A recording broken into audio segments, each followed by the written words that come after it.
Bon, on est là avec Mamtouti avec Samba. Samba, Samba.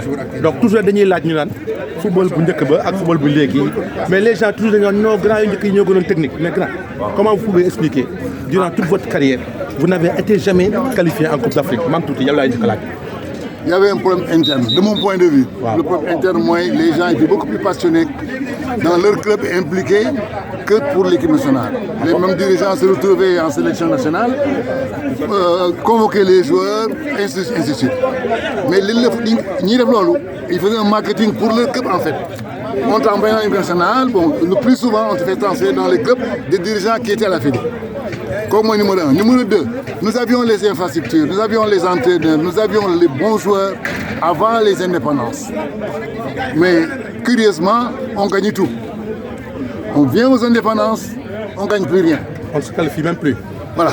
Et on a eu de très bons joueurs. Non, ça c'est vrai. On a gagné. Samba, Samba. Oui, moi je pense que c'est l'État qui. En fait, l'équipe nationale, moi je pense que ça doit être une affaire de l'État. Nous devons propulser. Parce que, bon, au-delà il y a l'aspect international. Par exemple, si tu vois le Cameroun,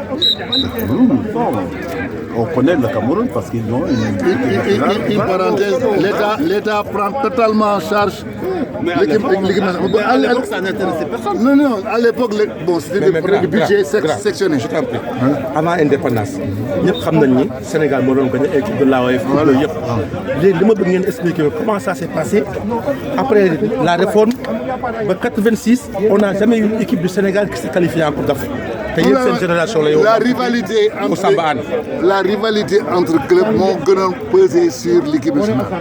On prenait un joueur en fonction de ses besoins. Ils venaient comme l'équipe nationale. Encadreurs, ils n'étaient que dans les clubs et ils faisaient leur marketing pour faire transférer. C'est numéro 1. Numéro 2, on n'avait pas les bonnes formations. Il y a un entraîneur de haut niveau, nous étions anciens footballeurs. Bon. Mais après, malheureusement, les autres équipes nationales des autres pays d'Afrique faisaient de la formation, de le cadre, ainsi de suite. Figure-toi qu'on devait se qualifier en Coupe du Monde en une année, et parce qu'on a mal interprété les textes, mais grand, Samba, lan nga mën expliquer Sénégal mooy nga xam ni peuple mooy capital de l'AOF. Sénégal avant indépendance, c'est le Sénégal qui gagnait tout avec Gorée, avec Gendarme. Non, mais ndax ngeen mën expliquer ñu mënuñu interpréter ay textes ba tax ñu ko qualifié une Coupe du Monde. Par exemple, bu daan am compétition équipe nationale. Bu ñu convoqué équipe nationale. Mais c'est une semaine avant le match. Ah bon? Oui, une semaine avant le match, 15 jours, alors que les autres se préparaient. Nous jouons bien un match avec le Libéria ou quelque chose comme ça. Nous avons depuis 2 mois, nous avons une semaine pour jouer avec nous. Ils ont gagné. Non, c'était pas sérieux. Non, les gens ne s'occupaient pas de l'équipe nationale. Voilà, c'est un. Maintenant, c'est un investissement de l'État qui prend totalement en charge mais tous les frais inhérents à l'organisation des matchs de l'équipe nationale. Bon, donc, depuis l'avènement du président Abdoulaye Wade, ils ont créé le ministère du Sport. Nous avons commencé à réglementer, à amener des progrès. On a gagné une Coupe d'Afrique. Ce n'était pas la meilleure équipe, ce n'était pas les meilleurs dirigeants, ce n'était pas les meilleurs entraîneurs, mais nous avons cette fois-ci la baraka de gagner la Coupe d'Afrique. Des instructeurs de la FIFA ont été en équipe nationale, de grands entraîneurs l'ont fait. Comme Youssou Touré, Lamine Dieng, ils étaient très bons. Lamine Dieng qui entraîne en Afrique, la Coupe d'Afrique de TP Mazembe.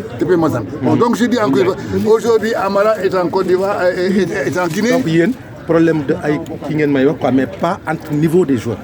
Non. Niveau de l'équipe. C'était pas un problème de niveau. Non, le niveau était très bon. Oui, on a eu des Parce joueurs. que vous n'aviez pas des joueurs qui venaient de l'autre pour nous dire. Mais ils étaient là. On nous a. Je te dis. Non. L'équipe nationale, presque tous les locaux nous ont joué. Ah oui, à l'époque. Il y avait même pas qu'il y avait à l'époque. Sénégal Demba Diaye devait jouer Coupe d'Afrique Côte d'Ivoire. Mais malheureusement, bon, il n'a pas pu y aller parce que bon, son club l'a pas lâché. Son club français. D'accord, grand. Ils ont privilégié les clubs. Mais comment se fait-il encore les clubs même ne parvenait pas à dépasser le premier tour. parce que les charges yi ñu war a dugal ci club yi. amuñu ko. Tu vas jouer contre la Côte d'Ivoire, tu viens 48 heures avant. Non mais grave actuellement nii. sama adversaire sax daa apprécié tey. ba léegi club du Sénégal ils ont des problèmes pour franchir le premier tour bien qu'ils sont bien traités. mais dama doon affaire équipe nationale même les clubs même vous Linguère Lat Diop Jaraaf au premier tour lañ leen doon éliminer. mais loolu Samba loolu lan nga koy mën a expliquer. Les équipes africaines étaient mieux préparées que nous, tout simplement. Ah bon c'était ça quoi. Enfin, je pense que c'est une waaye loolu mooy sa point de vue quoi yow. mooy parce que ñee ñoo leen gënoon préparation. Non, c'est là que Angers yi effectivement c'était pas aussi prégnant. Les gens à la limite, ça n'intéresse pas tellement les gens, quoi. Mais aujourd'hui, d'accord. Aujourd'hui, nous avons des joueurs qui sont formés dans l'élite du football mondial. D'accord. Ils sont très bons, ils fréquentent avec les gens de haut niveau. Mais aujourd'hui, ils sont en progrès.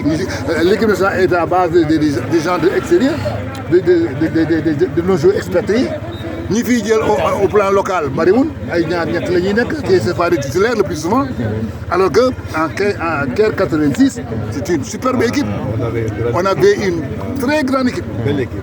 Même bon, l'esprit d'équipe n'a pas tellement fonctionné, ce qui nous a fait perdre contre la Côte d'Ivoire comme d'habitude. Mais aujourd'hui, nous avons gagné la Coupe d'Afrique avec l'entraîneur peut-être entre guillemets le moins bien formé. Entre guillemets, je dis, hein. Mais qui a été le seul à avoir gagné. Quand tu mets Mawad, tu mets Lamine Dieng, tu mets Youssou Traoré, Mawad, il était là, cette génération, moo doon seen entraîneur. Avec son niveau, on ne peut pas me dire que ni jamono boobu les dirigeants étaient mal formés. Il y avait Mawad quand même. Mawad était dañ ko xeex du début jusqu'à la fin. On l'a laissé jamais tranquille. Loubomoga, on traîne les pieds pour faire. Mais au plan technique sur le terrain, amul lu ko gën ci àdduna. Il faut ku ko kon sax xam nga loolu. D'accord. Tu as Lamine Dieng qui est un orfèvre dans cette matière. Tu as Jo Diop, tu as Omar Sarr. C'était une vingtaine. Mais voilà, quand les entraîneurs sont là, ils sont bons, les joueurs ont des difficultés, les moyens de travail doyul, ton plan de préparation est toujours bafoué. C'est ce qui explique en partie. Hein. D'accord. Mam tuuti ngeen amoon foofu ak Samba Anne. Samba alors ton dernier mot. Et puis les équipes n'étaient pas tellement structurées. Hein. Bon, nous on jouait sans s'entraîner. Hein. Non, dañuy ñëw rek. 2 fois ngay entraîné ci semaine bi ak yooyu. waaw parce que non yi rek ñoo doon jouer quoi Samba Anne ak yooyu. Après bon merci les gars léegi mën ngeen suivre loolu yëpp ngeen ko suivre ci TV Dimanche Matin TV. mu ngi ci YouTube mu ngi ci page yi mi ngi partout alors ngeen gis interview bi en intégralité merci les internautes.